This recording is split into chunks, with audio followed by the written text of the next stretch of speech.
Hope you've enjoyed a wonderful weekend. And on behalf of Namita Gokhale and William Dalrymple and all my colleagues at Teamwork Arts, welcome to JLF's Brave New World. Those of you who missed our earlier episodes with Piku Iyer, Jhumpa Lahiri, Siddharth Mukherjee, Edmund de Waal, Peter Carey, you could catch them on our Facebook page, JLF Litfest, and our YouTube channel, Jaipur Litfest JLF. Our hearts and prayers are with those who've been affected by the coronavirus. We need to reiterate that this, like so many other communicable diseases, affects people irrespective of their race, color, or religion. Countries need to share information and work together across the world in order to combat the virus.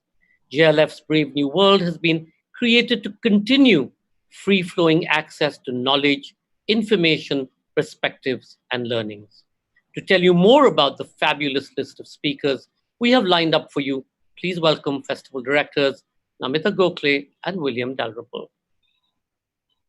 Dear friends of literature, friends of JLF, we are delighted at the response from all of you to our first digital session some days ago. And we return again today with more programming which looks at the world around us, the brave new world we are trying to understand and to access. Do tune in, do link in, do engage, do comment as we celebrate books, dialogues, and literature. Hello, my name is William Dalrymple. I'm one of the co-directors of the Jaipur Literature Festival, and I'm here to encourage you to turn on for Brave New World. This is the Jaipur in Exile online digital festival. We have an extraordinary array of writers. There are not many positive things coming out of this terrible pandemic, but one one positive thing is that all the writers we've ever wanted at Jaipur, who for one reason or another weren't able to make it so far, have all said yes. And we have writers such as Robert Macfarlane, Peter Carey, Alain de Botton, Edmund de Waal, writers we have longed to bring to you before, who've been too busy or unable to make the journey, who are now going to make it digitally online to a screen near you. So lock down, log in, and join us, please, for Brave New World. Thank you, Namita and William. Our opening session today, Life Under Lockdown, is with Alain de Botton, writer and philosopher, whose Essays in Love has sold more than 2 million copies. And he's in conversation with Anindita Ghose, where he talks about his life and work and his thoughts on living under lockdown. Alain de Botton is the author of 15 books, including How Proust Can Change Your Life and The Consolations of Philosophy. He's the founder of the schooloflife.com, an organization that publishes books and offers online therapy dedicated to calm and resilience. Anindita Ghose is the editor of Mint Lounge, the award-winning Saturday magazine of the Indian Business Daily, Mint. She studied to be a linguist and was previously the features director of Vogue India. Please comment and ask questions by typing it into the comment section. To follow our handles JLF Litfest on Facebook, Twitter, and Instagram to get notified on the upcoming sessions.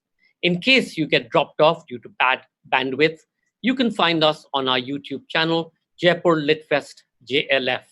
Ladies and gentlemen, Life Under Lockdown with Alain de Botton and Anindita Ghose.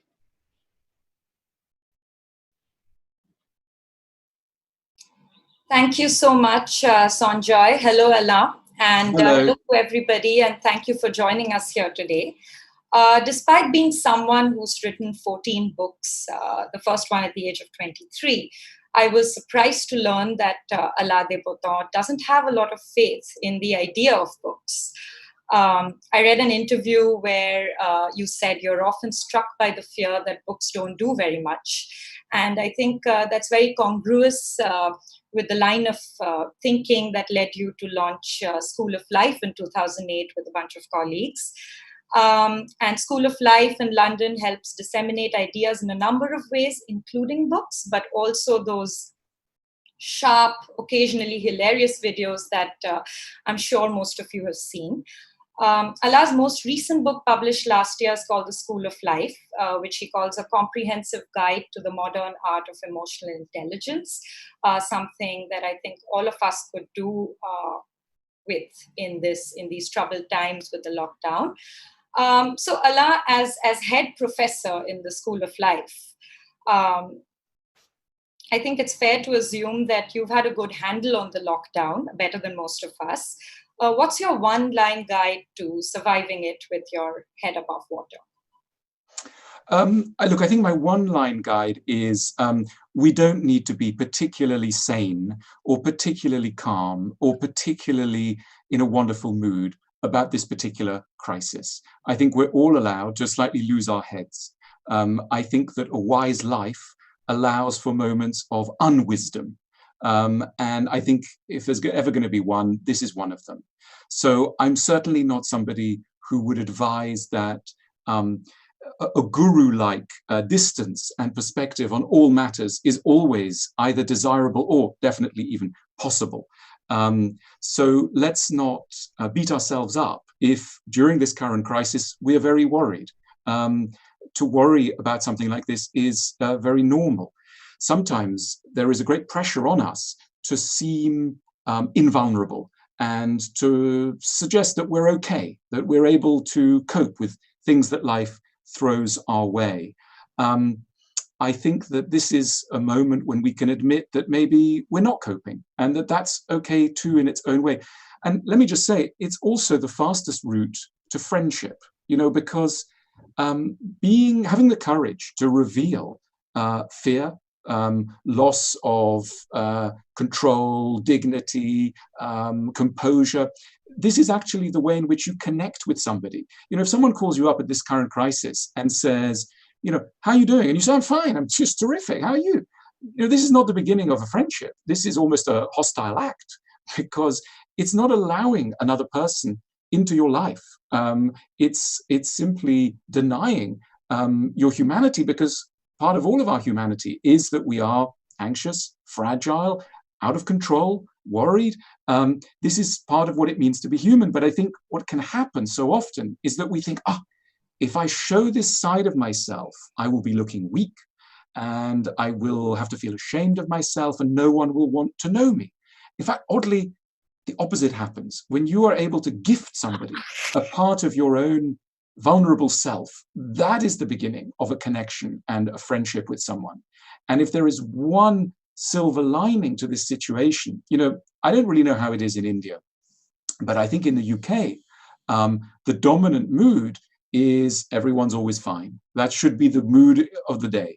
People are very, very reluctant to admit problems or difficulties in their lives. One of the stiff English upper lip is still operative in many, many ways. It's now an ironic lip, but it's still a stiff upper lip.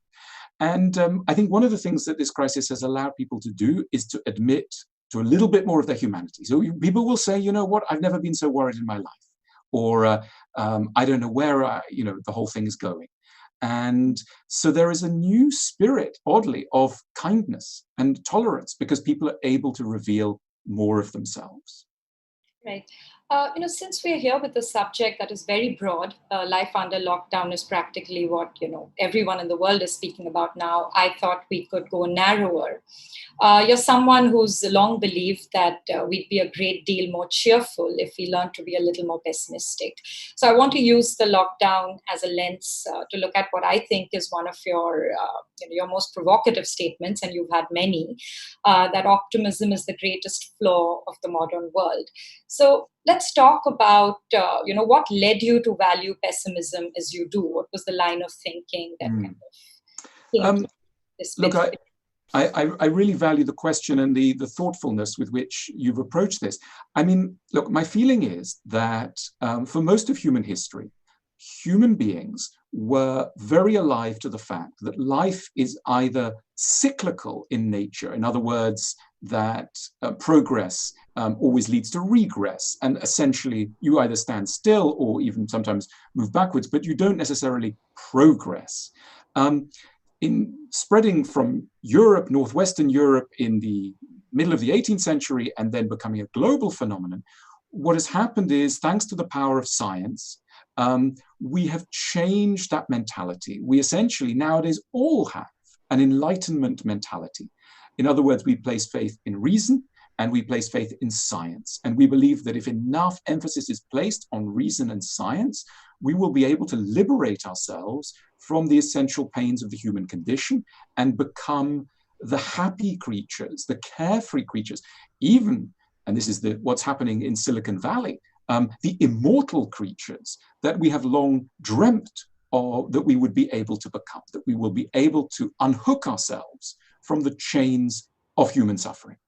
Now, this is a very beautiful idea. The question is it true? And is it therefore a useful idea? Look, it's my belief that the human condition is a little bit more, if I can use a particular word, tragic.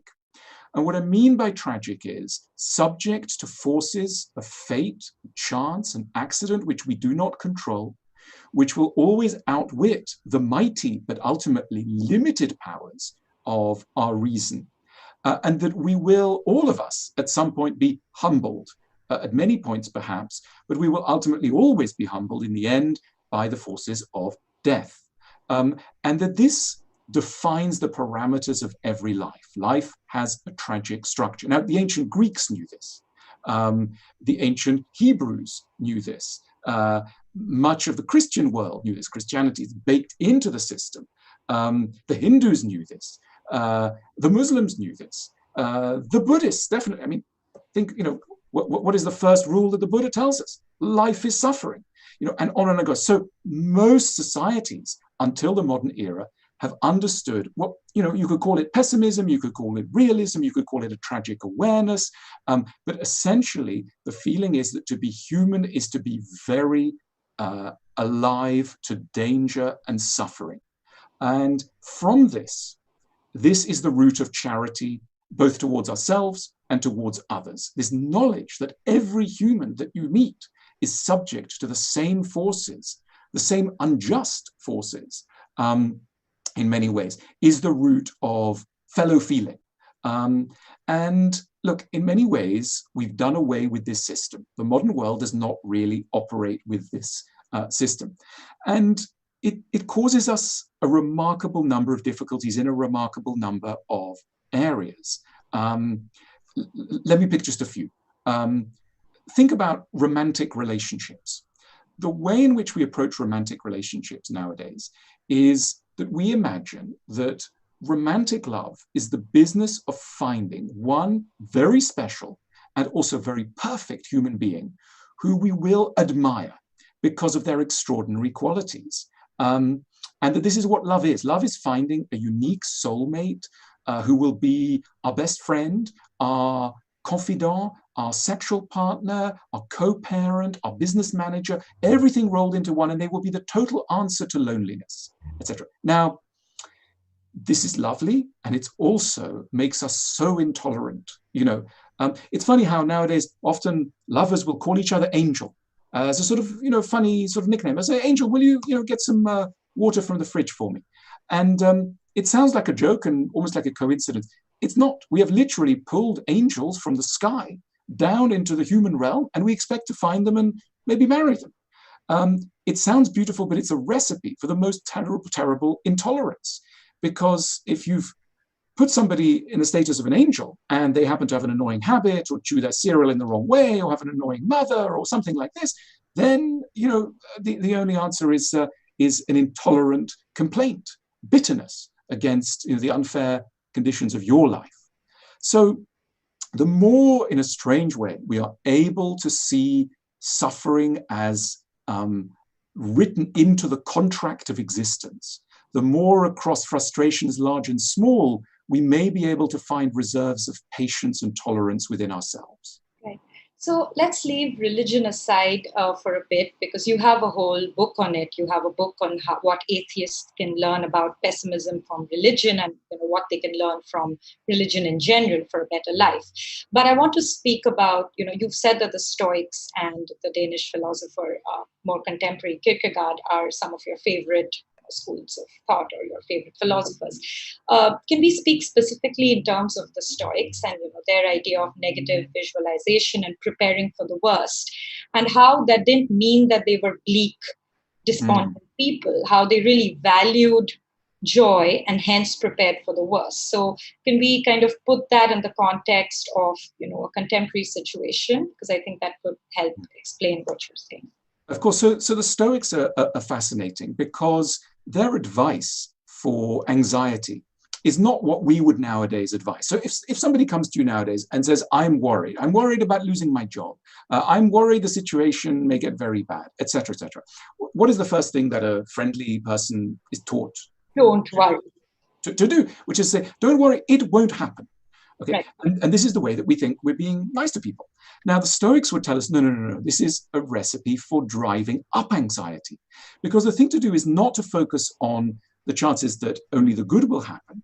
The thing that really brings calm to our hearts is to examine with perspicacity and courage what might happen if the worst came to pass. And the bet of the Stoics is, if the worst came to pass, it would be endurable. It would be survivable. So if you think, I'm going to lose my job, what would happen next? Well, rather than running away from that thought, go into the thought. Go deeper. Okay, so we have to do this, and this would happen, and then that would happen, and then that would. And all the time you're being asked, would I be able to endure? And much more than we think, the answer is, well, look, it wouldn't be great, but yeah, okay, I suppose I could do this, and then I could do that, and then the other would happen. It wouldn't be fantastic. And the Stoics would systematically put themselves through thought exercises. Literally, if I lost an arm, there are some dialogues where Stoics in ancient Rome are going back and forth. If I lost an arm, what would it be like? And what would it be like if I lost a leg? And if I lost two arms? And if I lost my family? And on it goes. And ultimately, the other thing is, what would happen if I had to die? And the Stoic view of death is it's survivable. Not that you will literally have an afterlife, but it can be borne. It can be endured. Many people have walked over this threshold before, and you will simply be another one. And so rather than running away from the specter of death, make yourself at home with it. Almost face it down. Go, okay, what's the worst that can happen? The worst that can happen is that I will die. And there's a certain kind of invulnerability once you've faced up to this thing. I was watching that Ken Burns documentary on Vietnam that he did a few years ago. There's an American Marine who's talking about it. He's talking about being in one of the worst firefights in American military history, all night under Viet Cong fire. And he said, I've never been afraid since. I was so scared that night, he said, that ever since, nothing has ever frightened me again, because I know that nothing can ever be as bad again. And even if it is, it's okay. Even if dying is okay. I saw most of my friends die. Right. And so this gets to the heart of what the Stoics are trying to do for us. It's not a philosophy. It's not a joyless philosophy. It's not inviting disaster. It's trying to bring about peace of mind through a thorough investigation of the negative. And let's just say, those who have been able to contemplate darkness are very often capable of joy in a way that those who haven't looked at it are not. So this is not a philosophy of endless weepiness. You can laugh as a Stoic. You can take joy. You can dance. You can appreciate flowers. I mean, let's think about flowers for a moment. The interesting thing is that everybody over 75 loves flowers, right? There's not a single person in the world who's over 75 who's not interested in flowers and gardens. Whereas age 20, not that many people are interested in these things. And what's the difference? The difference is ambition. If you're a young person and somebody says, look at a flower, you think, why would I do that when I could look forward to my career, my advancement in society, love, new opportunities, etc. By the time you're over 75, many of these things have taken a hit. You're aware of the fragility of many things. Your ambitions have been narrowed by circumstances, etc. And you're not going to say no to a beautiful flower. And I think this shows what can happen once you're fully alive to the dangers that we're all exposed to, young and old, and start to appreciate these smaller things. Right. So appreciating joy when you've known darkness, I think that's an idea that the poets through the ages have addressed. But I learned only recently that in contemporary managerial strategy, there's a term called pre-mortem, where teams are supposed to negatively visualize everything that could possibly go wrong with a project and then work backwards to fix it, rather than, doing a post-mortem when the shit has already reached the roof. What I want to ask you is that at the School of Life, which, apart from publishing books and doing the very cute videos, you also have over 1 lakh people who walk in through the doors, and there's, I believe, one-on-one or group counseling. What's the number one reason that people seek help for? Is it relationship? Is it business advice? Is it just being popular? What in your estimation is the reason that most people are unhappy today? That's such a good question. I think that there are lots of local and different complaints that people bring in, but broadly speaking, I would say that the School of Life exists to address what I might grandly call the problems of modernity. In other words, the problems of existing in a world where technology, science, the situation around religion, around politics, around economics have conspired to create a whole range of social and psychological pressures that otherwise previous ages didn't necessarily know. So, for example, let me give you a flavor of this. Around the workplace, it might be the feeling that earning money is not enough, that you don't just want to earn money, you have something very precious inside you that you want to release and exploit in the world. And the difficulties that people have is, firstly, maybe this doesn't agree with what my family wants. Maybe there's a conflict between what I want to externalize in myself and what my family expectations are. And then there's a thought, literally, I don't know what my special vocation is. No one thought like this 300 years ago. These are very modern complaints, and we use a variety of kind of tools on this. In the area of relationships, very much the idea is, I thought this was my soulmate, what's gone wrong? Or where is my soulmate, what's gone wrong? And with a particular emphasis always on the psychology of childhood and its impact on adult life. I think all of us are aware that what happened in our early years shaped us emotionally, far more than other things. And that this continues to have an impact on who we choose, how we desire, how we relate to pressures and catastrophes in the external world, etc. And to this we apply, various tools. And you began very interestingly at the beginning of our session. You said that I had said somewhere that books were not enough, and perhaps I should just explain that a little bit. Right. I love books. I'm surrounded by books. I adore them, etc. We're speaking in a book festival. So don't get me wrong. It's not that I have no respect for literature. I have the highest respect. However, I can't help but feel that a book on its own can only do so much. And in this, I've been very interested in the example of religions, because most religions have books in their center, but they also know that if you just leave people to read a book on their own, fascinatingly, interestingly, it goes in one ear, and after a few very charming and very enlightening and very important hours, it goes out the other ear. In other words, things don't stick. And if you look at religions, all religions are essentially machines for memory. They are essentially trying to rehearse lessons so that an idea which sounded convincing to you in theory starts to be applied in practice. At least that's the idea. So, most religions will get you up in the morning and they'll have you saying certain things and they'll have you reading certain texts because they know that what was clear at 8 o'clock in the morning will be diffuse and on its way to being forgotten by midday. And so there's a constant rehearsal, and there are festivals and there are rituals and there are clothes to wear and foods to eat and all the rest of it. And in a way, it's all education.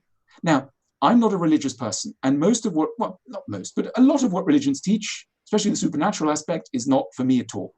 However, I admire these things as the most amazing educational machines because they do understand something about human nature. For example, they know that part of what good learning is learning together.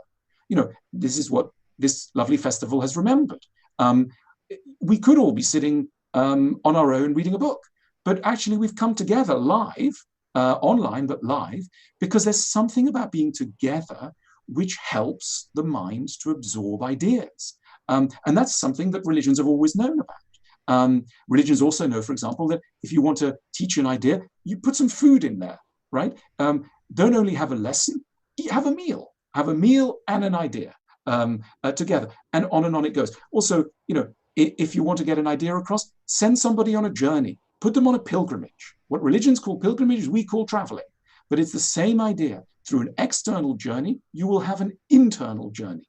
Now, these lessons do not belong to education in the modern world. No one's really thinking in that way. And at the School of Life, we're fascinated by this. We're always thinking, what can we steal? It's not that we're a cult, because this is not at all what we're interested in. But how can we absorb some of these things? So just give you an example. We published a cookbook. A few months ago, we did a cookbook called Thinking and Eating. It's a selection of recipes, and we're looking at the role of food in ideas so people can actually cook and eat together and at the same time have certain psychological ideas. So this is some of what we do. Right. So I think, on the subject of you and books and reading and writing, I also saw a BBC interview in which you said reading and writing was a response to anxiety, and your goal in raising your children is that they don't read a book.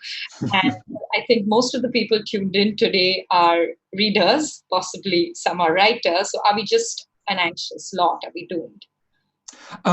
Look, I think that reading and writing are some of the best responses to the anxiety of being human. But let's be clear, it often is precisely that, a response to the anxiety of being human. It's because things are so confusing. It's because connecting with other human beings is so difficult. It's because understanding ourselves is so mysterious and arduous. This is some of what makes the business of literature compelling. In other words, I think it's important to move away from an academic view that we read in order to know, and that we want to know just in order to know. No, I think we want to know because, life is a crisis. Even outside this particular crisis, we're always in a crisis of one sort or another. We're hurtling towards death in a tunnel without lights, not quite knowing what's going on, with a million choices to make, opportunities missed, enormous regrets, etc. It's always difficult. And some of what we seek from literature is solace, is consolation, literally consolation. We want to be able to put our own worries and ideas into some perspective through connection with the ideas and thoughts of others, and we want to be illuminated. And there's nothing more wonderful than a book which clarifies an aspect of your own psychology, which was mysterious until then, and you find a bit of yourself that is more yourself than you were ever able to identify in you in the work of somebody else. Books are virtual friends. Sometimes these books were written in 1450 in the other side of the earth, or 1900 by somebody who looked very strange, but somehow they are more plugged into your reality than anyone in your vicinity. So this is some of what books can do, and some of how I think we should be using literature. Right. But what about literature not as a friend or a guide, but as art? I mean, even the Stoics believed in the importance of art in kind of achieving your a higher moral space. You believe that architecture and living in spaces that are beautiful is very important. One of your other ventures does precisely that, helps people experience good spaces. So what about the idea of literature not as something that's giving you wisdom, not as a friend or a guide, but just as art? Look, I think there's a very strong modern idea that, it's art for art's sake, that we should not be pressing the arts to do anything for us. With huge respect, I don't share that view. For me, art is being invited to do something a little bit more vital. Now, this doesn't, I don't think, strip it of any of its value. In fact, it aids its value. I mean, the way I look at it is a lot of what we might call art is seduction. And what I mean by seduction is to get an idea across into our minds is a difficult challenge. And some of what artists are doing, I mean, let's take the visual arts. Let's take Florence in the Renaissance. So suddenly in the Renaissance, there are amazing pictures. Some of the most beautiful pictures that the world's ever seen get painted in Florence in the Renaissance. Why? It's because of the existence of a Platonist and scholar called Marsilio Ficino. Now, Ficino, who'd read Plato and was friendly with a lot of the artists like Botticelli, etc., understood from the Greeks that in order to try and make people wise, you can't just deliver a lecture. You can't just stand at a pulpit and frighten people and bore people, etc. You need to invite art. If you like, you need to invite beauty to be the handmaiden of wisdom. It could sound rather odd, but that's precisely what all the great painters of that time thought they were doing. That's what all the great architects were doing. They were using the majesty of painting and architecture, and then, of course, music, in order to lend luster to ideas which might otherwise be interesting in theory, but impractical in practice. And so they entered our hearts deeply in order that they be effective in the world. Now, this sounds odd today, because all the arts of seduction have nowadays been split off from the realm of ideas. So take fashion, for example. Fashion is commonly taken to be a low genre with rather sort of lacking in ideas, right? Or design. This is not a sort of high realm, right? So we've separated off the art of beauty from the art of wisdom. Now, I think quite passionately that what we need in order to make the world convincing is not that the comedians and the people who are making amazing TV shows, etc., are in one corner and the philosophers are in another. We want a unity of the arts and of thought so as to make the best ideas most convincing. And it breaks my heart. I have friends, wonderfully clever people who will write a book on justice, for example, and a fantastic book on justice, how to make a more just world. But it's 700 pages long. It's got footnotes, many of them in German. And the total readership of this book is maybe 800 copies. And you think, my goodness, there is no more important topic in the world. And this book is going out to 800 people. Meanwhile, there are people who are making television shows with audiences of 100 million. And what I want to do is to put these people together so that they can achieve something together. Right. Alain, since we're nearing the end of the session, I feel we have to speak about Proust for a bit because, that was your book on Proust was one of your early successes. And I think what the book distilled is very relevant to, the times today. So Proust's thesis that because we only think when we are distressed, we shouldn't worry about striving to be happy, but should kind of like wallow in a state of, being productively unhappy. How does that kind of fit in with the idea that people are coming to the school of life to seek help? Shouldn't you be telling them, be productively unhappy, you don't need a quick fix? Or how does that relate to, the kind of urgency of today when a 25-year-old today wants a fix to a problem, they want it now? Can you really... Look, I think that the trick of life is not to be happy or unhappy, but to make whatever mood you're in work for you. And there are moods of anger, of frustration, which are nevertheless part. They fit into a good life. Let me say one thing about Proust, something else about Proust, because it's fitting for the lockdown. Proust himself was in lockdown. For the last 15 years of his life, he rarely left his room. And so he really is a man for our times.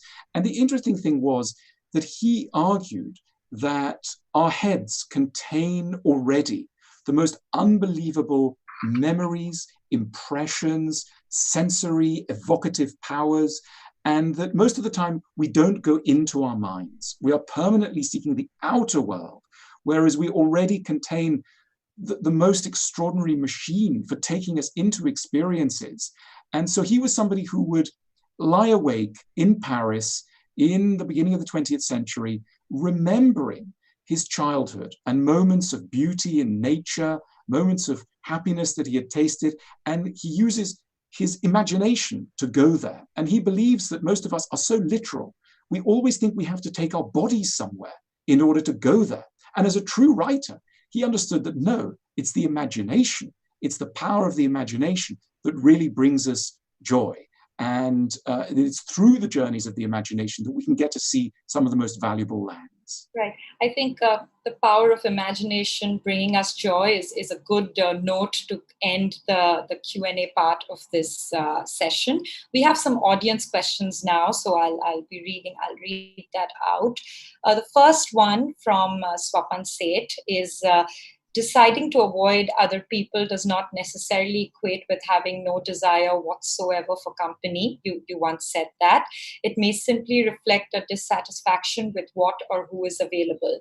So has the lockdown been the reluctant social sparrow's finest hour? I mean, look, I think more than anything, what the lockdown suggests is that there is a real difference between physical proximity and psychological connection. Now, we sort of know this in general. We know what it's like to be in a crowd but feeling alone. But I think the current situation throws an emphasis on that. And it really encourages us to seek out genuine connections. And as I said at the beginning, I think a genuine connection is one where you are able to reveal your vulnerable human self. And we can do this arguably as well when we're locked up in a room through modern technology as we can when actually surrounded by people. But again, as we're in a literary festival, let's mention that our books are really our virtual friends. I mean, this is what it means to really love a book and love a writer. It's to have a sense that this is your friend. Remember Holden Caulfield in The Catcher in the Rye said the definition of a good writer is a guy that you can feel like you can call up on the phone and have a good chat about the big about the big problems of life. And I think that is true. I mean, you may want to call up a Stoic philosopher. You can't, but you have that sense. And that's, I think, what it means to be connected, have a feeling of connection with a writer. Right. I read that you don't like small talk. Your idea of a great conversation is a friend from Australia calling you and saying, asking you some really deep questions straight off the bat. And that's your idea of a good conversation with a friend, right? Yes. I mean, that's not to say that it has to be an abstract conversation of a dry kind. What I simply mean is using conversation to try and advance ideas is, I think, for me, one of the great pleasures. If two people, sometimes on your own, you can't work everything out, but getting another brain to plug into your brain and to think together about a problem or about an issue or about something that's confusing is, I think, one of the great joys. And that's what I see friendship really being for. A friend is someone who helps to think with you about the dilemmas and joys and agonies of being human. Right. There's a question here about travel, and I know travel is of special interest to you. You were once the writer in residence at Heathrow Airport. I don't know if that was a role that was made specifically for you. But this question from Sachdev Ramakrishna is, how should we travel in a post-COVID world? Not how would we travel, but how should we? So what are your thoughts on that? How do we change our idea of travel? Yeah, I think we have to define what travel is. I think rather than saying that it's about going to a particular place, I think what we mean by travel is a mindset. Now, normally that mindset is defined by appreciation and greater curiosity than we give to the normal circumstances of our lives. So when you say, I went to Europe, I went to America, etc., I went traveling. What this means is I went through the world with my eyes particularly open, alive to the world's beauty and interest. Now, the painful thing is that we could do this at home. One of my favorite books is by a French 18th century writer, Xavier de Maistre, who wrote a kind of shaggy dog story, a charming shaggy dog story, called Journey Around My Bedroom. And it was the first anti-travel book. And really what Xavier de Maistre was saying is, if you decided to go on a journey around your bedroom and you approach your bedroom as if it could have some of the wonders of Paris, of Berlin, of Tokyo, if you took a traveling mindset to your own locality, my goodness, the things there that you would see would amaze you. Now, the people who can really show us how to do this are children. People under about 3 years old, well, they're like Martians, aren't they? They've arrived from another planet, and they are so curious about everything. So a journey, to the end of the road, to the shop, something becomes a miraculous thing. They see so much. They see an ant, and then they see a puddle, and then they see a little bit of earth, and the whole thing is fascinating. And my goodness, we get spoiled. With age, we lose our capacity to be amazed. And I think if you want a definition of an artist is somebody who refuses to lose their capacity to be amazed. That's the connection between them and a child. Right. There's a question here from Simran who asks, one thing that this situation of the lockdown teaches us is that humans are not in control. What can we do to accept and absorb this concept better, this concept of not being in control of everything that's happening around us? Well, I mean, I think rather than seeing it as an insult to us, if one can see it as a lesson, a kind of wisdom, and this was, again, we're talking about pre-modern and modern societies. Modern societies see themselves as in control, and every incident of out of control is an offense. It's a humiliation. Ancient societies or traditional societies have always seen the notion of being out of control as baked into the whole business of being alive. So I think what we can do is to remind ourselves that this or that injustice, this or that frustration that we personally are going through belongs to a much larger category. It doesn't even belong to the category of, COVID-19. It belongs to the category of being a human being on a planet which we didn't create, which we don't fully understand, in a universe that we're only, can understand only an infinitesimal amount. So the night sky, every night, you just throw your head back and you look at the stars, and you are being given a gentle and dignified reminder of your own tininess and insignificance in a larger, mysterious realm. Now, far from this being a depressing thing, it can relieve the ego from the pressure which it normally feels to assert itself, to try and establish its dominance. This is an exhausting business. So to feel small and powerless is oddly not just a humiliation, it can be a route to peace. Right. Alain, there's a question here from Sarah, which I think, if you've seen, judging by social media posts, it's a question that people have been grappling with both ways. There's a sense of performance anxiety in times of lockdown, because there are some people who claim to be, doing 2 hours of yoga and baking this perfect cake and learning Mandarin and learning sign language, and there's all of that. And some people are just trying to figure out how to get through the day because there are additional chores, of kids to look after, take your dog out for a walk, whatever, all of that. So Sarah asks, how should one cope with the feeling of not being productive enough in this time? Any advice from you on how to limit anxiety and take us back to the feeling of flow? Yes. I mean, look, know that if anyone is suggesting that their life is invulnerable and perfect, this is a facade. It's very hard to believe, because all you have is the evidence that they are giving you, and the evidence is heavily edited. And it's designed to humiliate. Consciously or unconsciously, it's designed to humiliate. That's certainly its effect. And so bless these people, but they should have their fun in other ways. And as I say, the greatest gift is to be honest about your life. That is a gift. Our concept of what a normal life is still lacking so many of the details because we don't dare to share what it's actually like. But I think one of the responsibilities of writers is to reveal a little bit more about what a marriage is like, about what a working life is like, about what a life and a death is like. That's what writers do. They expand on the media and advertising and the neighbor's view of normality, which is often a very abbreviated thing. And it's a generous act, and we should practice it, whether writers or not. We should practice it in our own lives. Stretch the concept of normality. Right. We have a minute to go, and I want to end with one of my questions again. But what are you doing or writing, and what is the School of Life? Are you preparing a special kind of post-COVID coping package, or what is it that's keeping you busy now? Well, I've just started work on a little book, which I'm going to do through the School of Life, which is called Varieties of Melancholy. Now, melancholy is an interesting word. It's not rage. It's not happiness. It's not bitterness. It's a mood that I think is very important to us because it suggests that it is pain well handled. To be melancholic about the world, you're neither furious nor are you grinning sentimentally. You're aware of the pain, but you're on the side of smiling and laughter, even though you know that there is suffering either that's been or that will be coming again.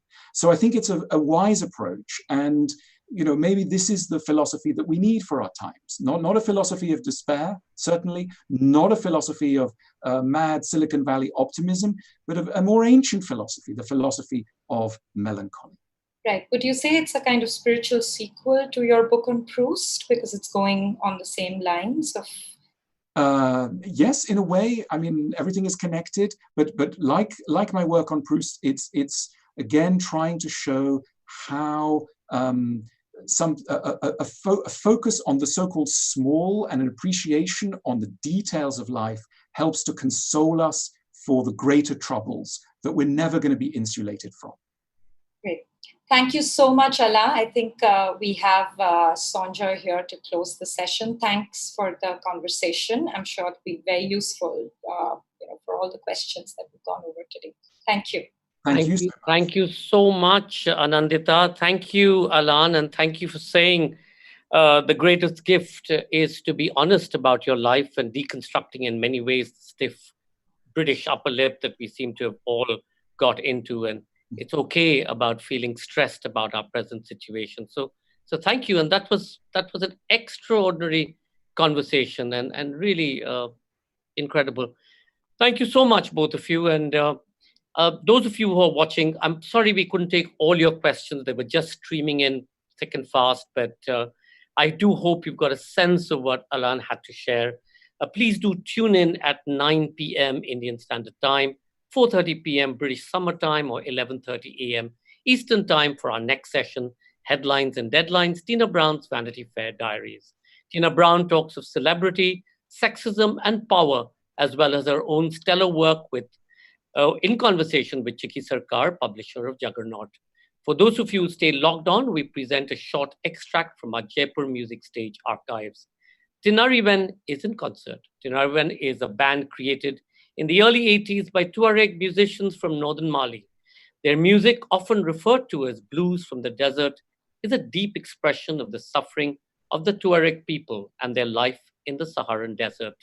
Ibrahim al-Habibi, the band leader, was a rebel years ago, but now preaches peace through music.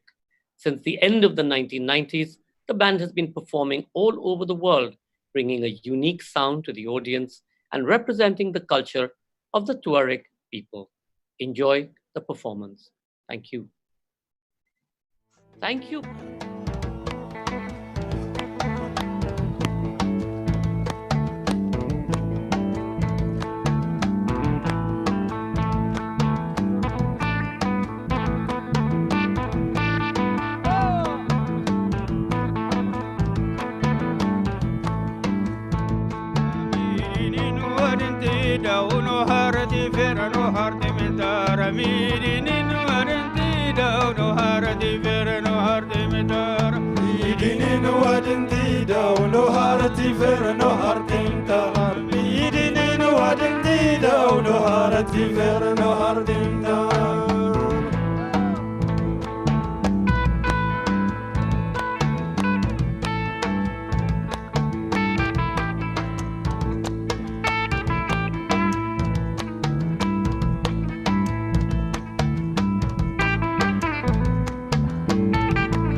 Thank you.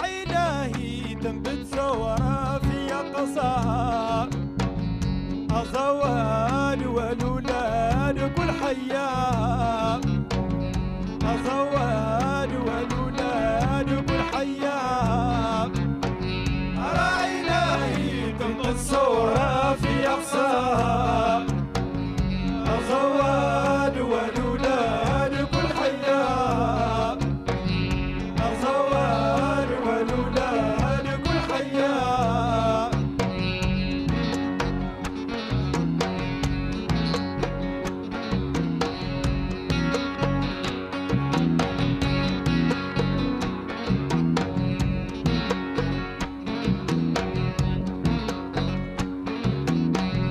في تخطيط